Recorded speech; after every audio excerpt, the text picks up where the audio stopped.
आपने सुना होगा कि अचानक बिजली चली जाने से ऑपरेशन थिएटर में मरीज का ऑपरेशन रुक गया, थम गया।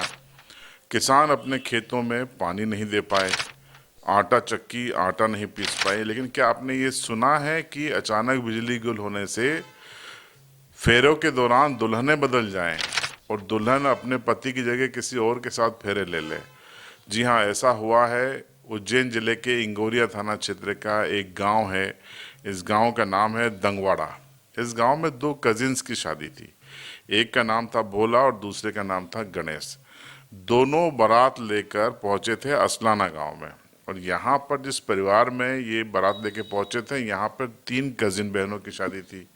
यानी दूल्हे पक्ष से दो और इधर तीन कजिन्स की थी, एक अन्य जगह से बारात आनी थी। अब हुआ ये कि जब फेरों की बारी आई, 7 फेरों की बारी आई, तो उसी समय रस्म के दौरान बिजली गुल हो गई, पूरा अंधेरा छा गया।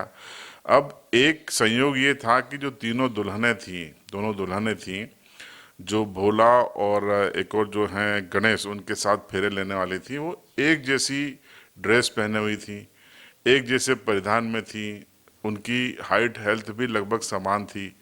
तो कन्फ्यूजन हो गया और गलती से जो वास्तविक दुल्हन है उसकी जगह दूसरे के साथ उन्होंने फेरे ले लिए। दोनों के साथ ये हो गया, यानी इधर दो कजिन भाई और उधर दो कजिन बहनें, दूल्हे बदल गए, अलग अलग फेरे ले लिए गए। अब ऐसे में फिर विदा भी हो गई। जब विदाई हो गई और जब वो अपने घर पहुंचे तो पता चला कि ये बहू तो वो नहीं है। गणेश जो थे उन्होंने कहा कि ये तो भोला की पत्नी है, और भोला ने कहा ये तो गणेश की पत्नी है। तो परिवारों में 2 दिन तक तो बवाल चला, विवाद होता रहा।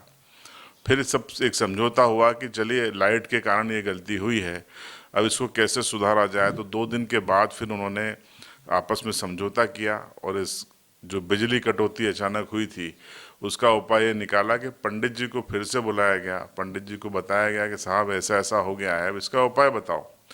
तो पंडित जी ने कहा कि आप फिर से फेरे करा लीजिए, विधि विधान से करा लीजिए, और उसके बाद जो आपकी परिवार की जो रस्म होती है, कहीं किसी स्थान पे देवताओं का पूजन होता है, वो सब नहीं हुआ था, तो वो आप विधि विधान से करा लीजिए। तो फिर ऐसा किया गया, दोबारा फेरे हुए, वास्तविक जो पत्नियां थी उनसे फेरे हुए, और उसके बाद ये पूरा मामला थमा, समाप्त हुआ। तो आज तक जो तमाम कहानियां हमने सुनी थी, इस कहानी में आपको हर्षा, थोड़ी हंसी भी आएगी और ये भी लगेगा कि शादी के जुनून में, फ्लो में, और जो परंपरा होती है उसमें जिस तरीके के परिधान होते हैं उसमें दुल्हनों का चेहरा तो छुपा होता है। एक जैसी यूनिफॉर्म, एक जैसी जो बॉडी है, हेल्थ हाइट है, वो एक जैसी थी, तो कन्फ्यूजन हो गया। अब इतना बड़ा कन्फ्यूजन हुआ कि ये 1-2 दिन तक बवाल चलता रहा। ऐसा पुलिस को डर था कि कहीं ये हिंसा न हो जाए, लेकिन चूंकि मामला पारिवारिक था इसलिए समझबूझ के साथ ये सुलझा लिया गया।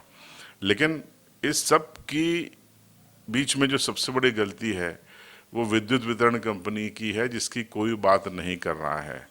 ये उनकी लापरवाही है, क्योंकि मध्य प्रदेश में अटल ज्योति योजना लागू है 24 घंटे बिजली देने की, लेकिन बगैर पूर्व सूचना के मध्य प्रदेश के ग्रामीण इलाकों में जिस तरीके से बिजलियां काट दी जाती हैं मनमानी तरीके से, मेंटेनेंस के नाम से, ये उस तरीके की परेशानी से इन परिवारों को दो चार होना पड़ा, और ये कहानी फिर निकल कर दुनिया के सामने आई। इस कहानी पर आपकी राय कमेंट बॉक्स में ज़रूर बताएं।